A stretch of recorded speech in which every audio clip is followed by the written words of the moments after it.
Salam müəllimlər, hər vaxtınız xeyir olsun. Ümid edirəm ki, yaxşısınız. Bu gün sizlər üçün tam yenilənmiş formada təfəkkürün növləri mövzusunun izahını təqdim edəcəm. İzaha keçid almamışdan öncə sizdən kiçik bir xahişim var. Videonu bəyənib kanala abunə olmağı və öz dəyərli fikirlərinizi şərh bölməsində qeyd etməyi unutmayın. Öncədən hər birinizə təşəkkür edirəm. Elə isə keçid alaq izahımıza. Bugünkü mövzumuz təfəkkürün növləridir. Təfəkkür ümumiyyətlə nədir? Təfəkkür bir sahə deyil. Təfəkkür bir element, fən deyil. Təfəkkür insanın düşünmə prosesidir. İnsan düşünərkən, araşdırma əldə edərkən, müşahidə edərkən o bilikləri sadəcə qəbul etmir. Onları düşünür, əlaqələndirir, qərar verir. Baxın, bu təfəkkür vasitəsilə həyata keçirilir. Təfəkkür insanın bir məlumatları təhlil etməsi, müqayisə etməsi, ondan səbəb-nəticə əlaqələrini tapması prosesidir. Təfəkkür bir sahə, element və yaxud da bir fən deyil. Təfəkkür insanın düşünmə qabiliyyətidir, idraki prosesidir. Təfəkkürün 3 növü var. Ekranda gördüyünüz kimi məntiqi təfəkkür, tənqidi təfəkkür və yaradıcı təfəkkür. Məntiqi təfəkkür bugün izah edəcəyim təfəkkür növüdür. Bunları sahə olaraq ayırıb tək-tək izahını verəcəm, tam ətraflı başa düşəsiniz. Məntiqi təfəkkür nədir? Məntiqi təfəkkür uşaqlar ətraf aləmi dərk etməyə, düşünməyə başladığı andan formalaşır, inkişaf edir. Yəni, məsələn, 6 yaşlı uşaq səhər oyandıqda anasına sual verir. Nə üçün hər gün məktəbə gedirəm? Nə üçün hər gün məktəbə getməliyəm? Anası əgər getməlisən, vacibdir, mən deyirəmsə getməlisən, deməli məktəbə getməlisən kimi cavablar, fərziyyələr deyirsə, baxın, bu şagirdə məntiqi təfəkkürün formalaşmamasıdır. Bu zaman şagirdin məntiqi təfəkkürü formalaşa bilmir. Şagird verdiyi suala ətraflı cavab verməliyik. Şagirdin soruşduğu o səbəbi, niyə belədir, nə üçün belədir, biz ona ətraflı cavab verməliyik. Məktəbə getməyin vacib olduğunu, inkişafın vacib olduğunu şagirdə izah edirik. Yəni, uşağın. Yəni, hər hansısa bir sualına ətraflı cavablar verməliyik. Şagird niyə belədir, nə üçün belədir, bu təqdirdə səbəb yaranır, səbəb soruşur bizdən. Səbəb soruşan zaman biz ona ətraflı cavablar verməliyik ki, onun məntiqi təfəkkürü formalaşsın. Aydındırmı? Məsələn, şagird dərs oxuyur, anlayır ki, çox oxusa yaxşı nəticə göstərər. Bu artıq onun təfəkkürü olduğunu göstərir. Aydındır? Baxın, bu məntiqi təfəkkürdür. Səbəb-nəticə axtarır. Niyə, nə üçün sualları verərək səbəb axtarır. Niyə belədir, nə üçün belədir? Və onun özündə formalaşdırdığı xüsusiyyətlər var. Birinci xüsusiyyət səbəb-nəticə axtarışında olurlar. Az öncə sizə misal göstərdim. Niyə mən məktəbə gedirəm? Nə üçün hər gün oyanmalıyam? Daha tez oyanmalıyam? Bu kimi səbəblərin, sualların verilməsi məntiqi təfəkkürün formalaşmasını dəstəkləyir. Daha sonra problemin sadə yolla həllini, prosesin başlanğıc və sonunu müəyyənləşdirir, faktlar əsasında mühakimə yürüdür. Yəni, məntiqi təfəkkür daima səbəb axtarışında olur. Onlar, belə deyim də sizə, daima səbəb, niyə belədir, nə üçün belədir, bu necə olacaq, niyə belə olmalıdır kimi suallar verərək öz məntiqi təfəkkürlərini formalaşdırırlar. Faktlar əsasında mühakimə yürütmək, əsaslandırmaq faktoloji biliklə də əlaqəlidir. Məsələn, şagird Poltava döyüşünün baş vermə tarixini müəllimə dedi. Şagirddə hansı təfəkkür formalaşıb? Baxın, məntiqi təfəkkür. Çünki bu şagird faktlar əsasında mühakimə yürüdür. Faktlarla müəllimə fikrini bildirir. Müəllim soruşur ki, məsələn, İsmin neçə halı var və şagird onu cavablandırırsa artıq bu əzbərçi bilikdir, yəni faktdır. Faktlar əsasında fikir yürütmə, faktlar əsasında əsaslandırmalar hər biri məntiqi təfəkkürdə öz əksini tapır. Və məntiqi təfəkkürün bir neçə düşünmə formaları da var. Məntiqi təfəkkürün açar sözləri səbəb-nəticə əlaqəsi, əsas ideyanı seçib ayır, müqayisə et, oxşarlıqları, fərqlilikləri tap, vurma, bölmə, toplama, çıxma, hesablama, bir sözlə riyazi əməllər bu məntiqi təfəkkürdə öz əksini tapır. Niyə, nə üçün suallarına cavab verir, konkret faktlar bura daxildir. Aydındırmı? Baxın, bu məntiqi təfəkkürün açar sözləridir. Məntiqi təfəkkürü özündə formalaşdıran, inkişaf etdirən düşünmə formaları da var. Bunlardan birincisi deduksiyadır. Yəni deduktiv düşünmə. Deduksiya nədir? Deduksiya qaydadan nümunəyə getməkdir. Ümumidən xüsusiyyətlərə enməkdir. Yəni ümumi bir qaydadan nəticə çıxaran şagird deduktiv düşünməyə sahibdir. Qaydadan misallar çəkir. Qaydanın xüsusiyyətlərini sadalayır. Baxın, o deduktiv düşünmədədir. Çünki öndə böyük olan, əsas olan gəlir, qayda. Qaydadan nümunəyə gedir şagird. Bilik insanın idraki prosesidir, bilik insanın bazasıdır və biliyin 4 növü var. Faktoloji, konseptual, prosedural, metakognitiv. Sualında şagird hansı düşünməyə sahibdir? Deduktiv düşünmə. İsim əşyanın adını bildirir. İsmin 6 halı var. Daha sonra həmin o ismin 6 halını sadalayırsa, baxın, bu deduksiyadır. Yəni deduktiv düşünmə. Ümumi bir qaydanı deyir, daha sonra nümunələr çəkir. Bütün bitkilər fotosintez edir.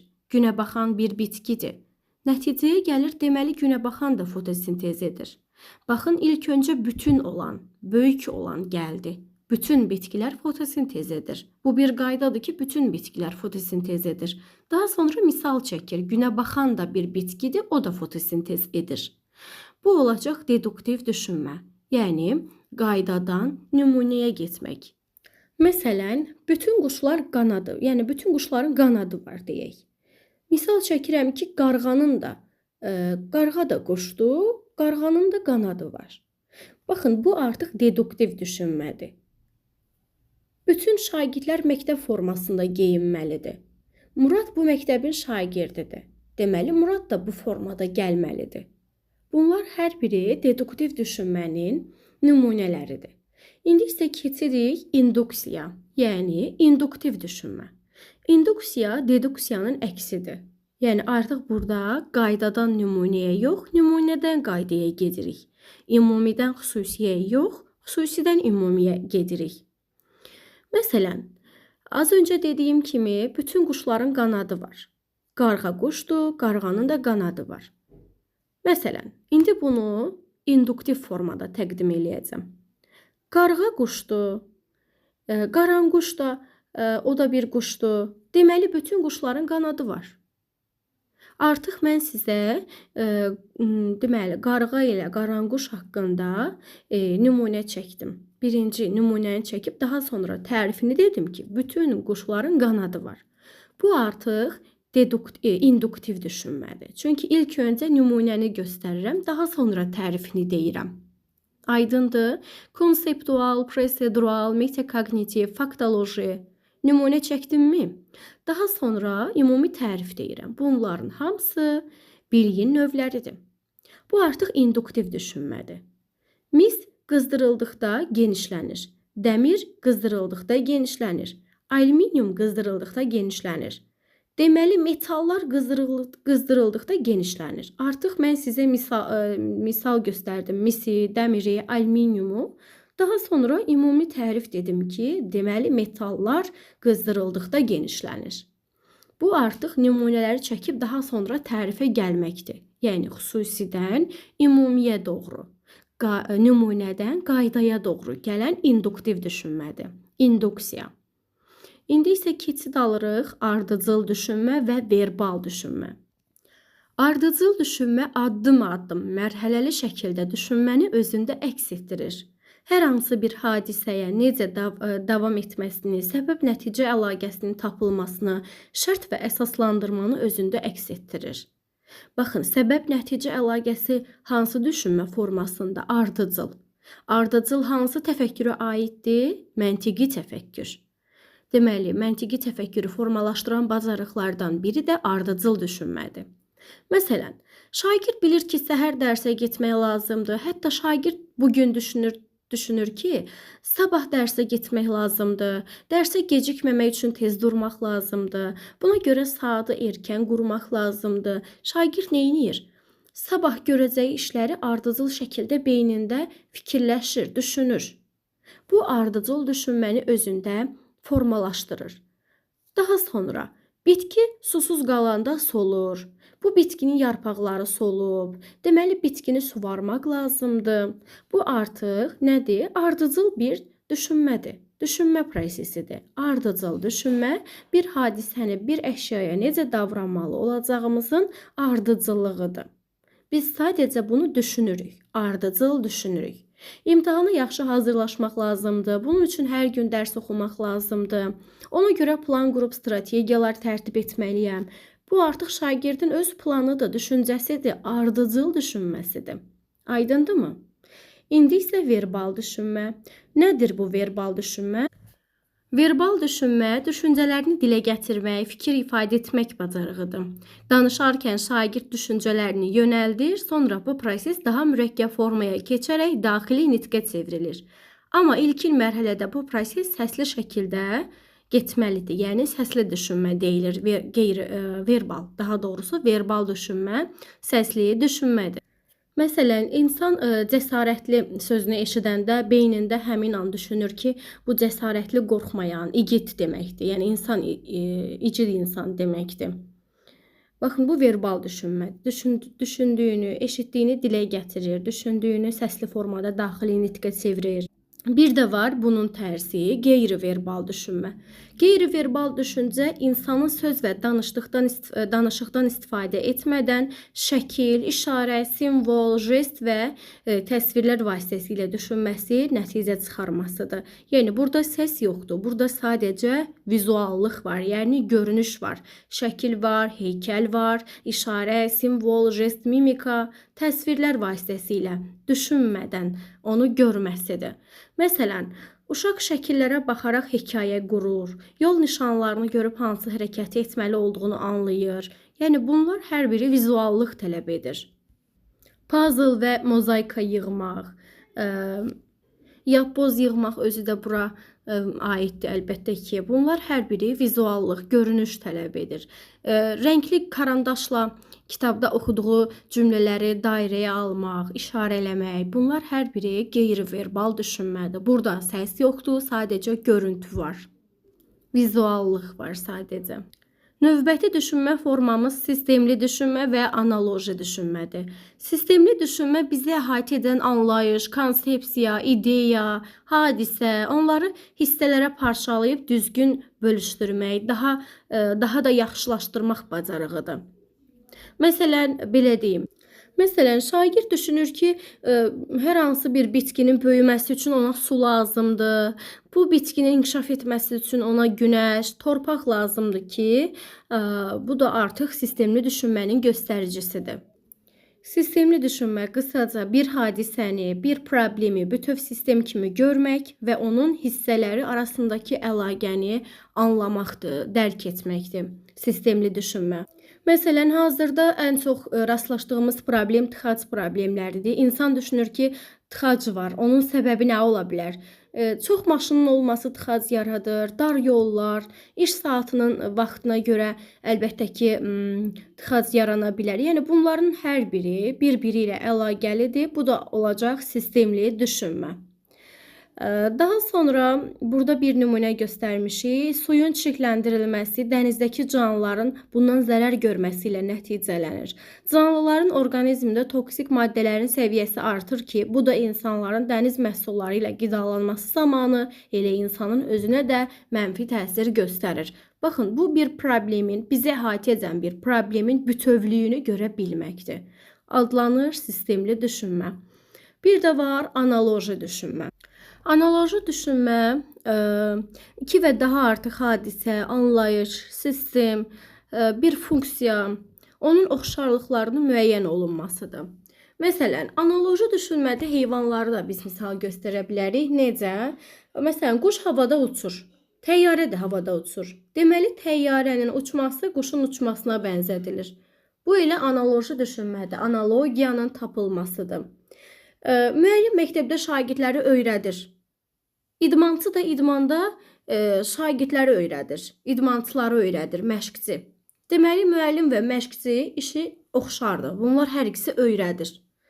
Baxın, bu adlanır analoji düşünmə.